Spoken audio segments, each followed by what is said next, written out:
Welcome to this session of interview with Paula Varsavsky. This interview is taking place on the occasion of the 5th edition of the Isla Festival in the Cervantes in Dublin. I have the pleasure and the honor of meeting today with Paula Varsavsky. You are an Argentinian writer. You live in Buenos Aires. You have published many novels which have been translated into English, one of them being No One Said a Word, which came out in 2000 in English. Another novel which was translated into English was El Resto de su Vida, which became The Rest of Her Life in 2007. Paula Varsavsky also wrote a collection of short stories, El Retrato, which was translated into The Portrait. Several of Paula Varsavsky's stories have been published in magazines, in anthologies, such as Translation, World Literature Today, Hostos Review, and, in your own words, A Generation Defining Itself. The latest publication, the latest output is a book which is entitled Las Mil Caras del Autor, which is a book of conversation, and we're going to talk about this later. You are also a contributor as a specialist on English language writers to the Argentine newspapers La Nación, Perfil, La Gaceta, and El Mercurio in Chile. So very welcome, very welcome. Thank you very much. So glad to be here. Good.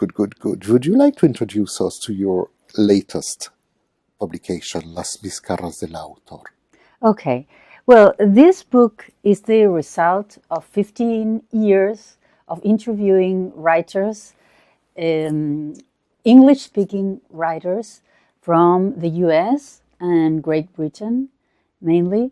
And well, I did this because I knew English.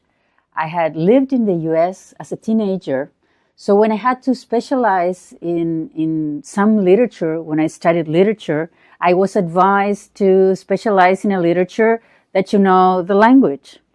And so many of my classmates at that time at the university specialized in Argentine or Latin American literature, but I chose literature in English, American and British, which was taught at that time in Argentina because I knew the language.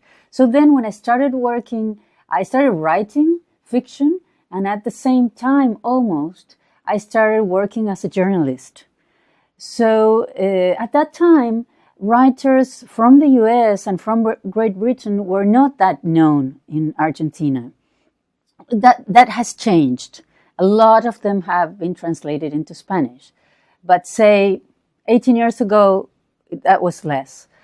And so I offered actually to the newspaper La Nación, which is the biggest newspaper in Argentina, interviews, which I had never done before. But you know, that's what you do when you're a journalist. You offer things you haven't done because it's something you want to do and you want to do research on. So the editor of the cultural section agreed. So I walked out of the newspaper and said, my God, how am I going to do this? So first I started doing interviews over the phone, and then I had the opportunity to travel to England. I was invited to a very interesting seminar that was called the Cambridge Seminar on the Contemporary British Writer.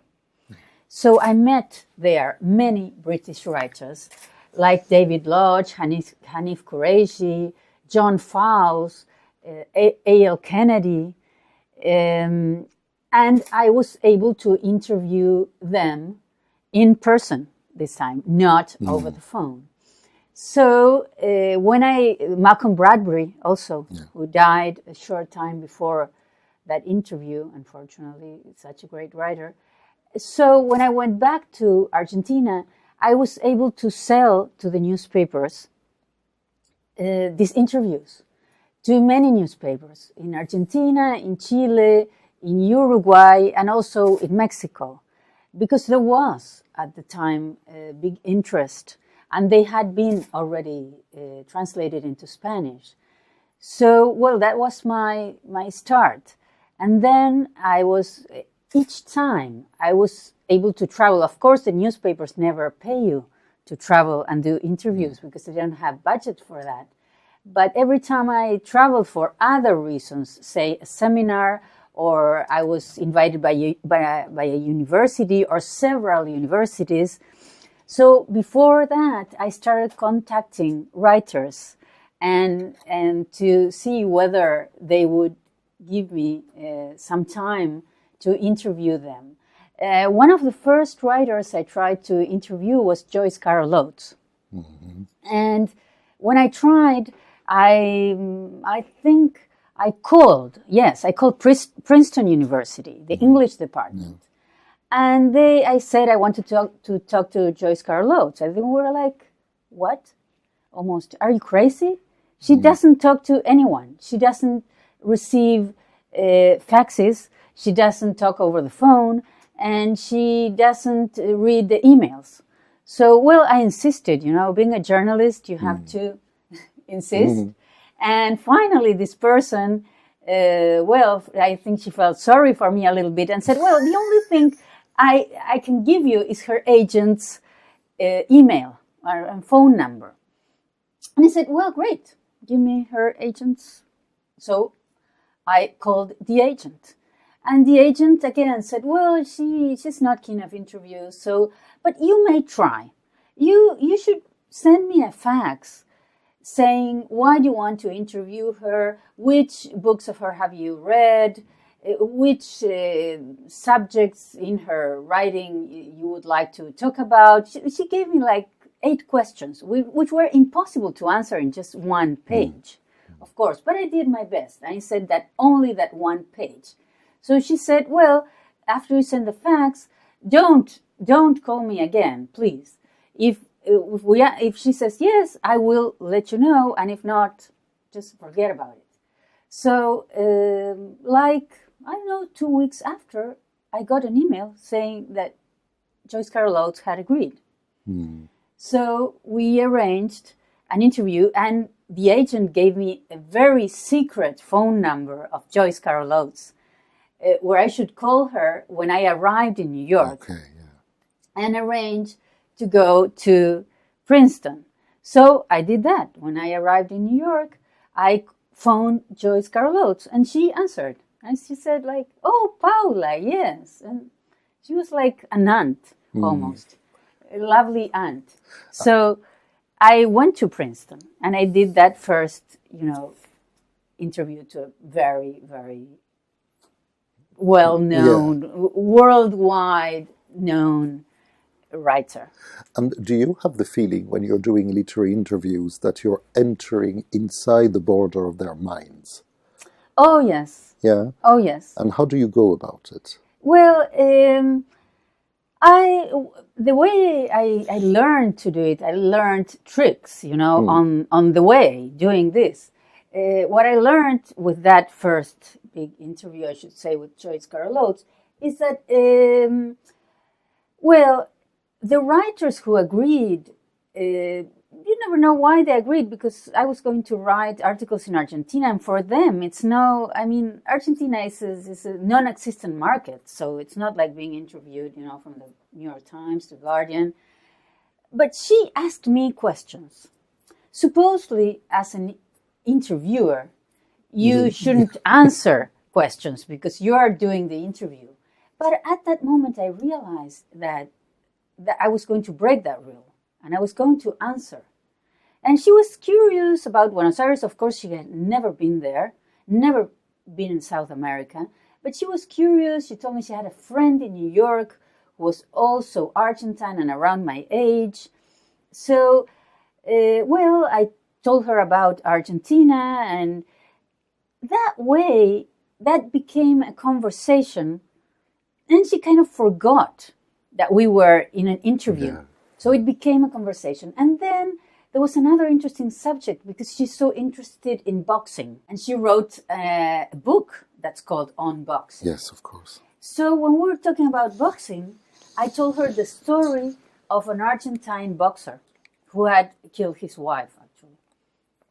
And he had gone to jail. And in Argentina, every person that's sent to jail, they have all these lawyers, and they end up being 1 year instead of 10. But this man didn't want to do that. He wanted to stay in jail all the years they had sentenced him to. So, well, I told her that story, and well, that, the wall between us was being torn down, and she felt she could ask also, that she wasn't there just to be asked, but that we could talk, that I was also a human being that could be asked, that was not going to refuse to be asked, that I was flexible, So I found that flexibility is very important, because if you don't do that, it's like it gets tight at certain moments. Yes. And flexibility is a key word for you, in as much as you are both a fiction and a non-fiction writer. If we could turn towards your fiction, your novels and your short stories, how do you go about creating a world of fiction? And when do you enter when do you pass the threshold into the world of fiction to create your work? Well, my two novels, one has some parts are autobiographical, but but still, what I learned is that if you have some autobiographical elements, you're working on a text. I mean, your life is not interesting for the readers at all, so you have to build a text. So, well, I feel the need to go into that world of fiction and to get away, say from, reality as it is. So it's really a need that I felt since I was a child. And I started, I remember when I was in first and second grade, I got a little bit bored at school, because I was like a great student, because I loved learning. So I started writing short stories on things that I was told at school, and on other things. So stories of adventure. I liked adventure a lot. Of kids who went fishing and they suddenly caught a whale, for example. And, well, I liked that world. I needed that world of what's fiction, So, and it's always a world of fiction, even when you write. I realized that with some autobiographical moments. My second novel has none at all. It's all invention. And, well, it came from voices, because that novel has a lot of dialogue. And I like I like listening to dialogues. So that novel came a lot from the need of writing dialogues. And then I built a narrator to go, in the gaps of the dialogues. And we like listening to you. Thank you very much for this conversation, Paula Varsavsky.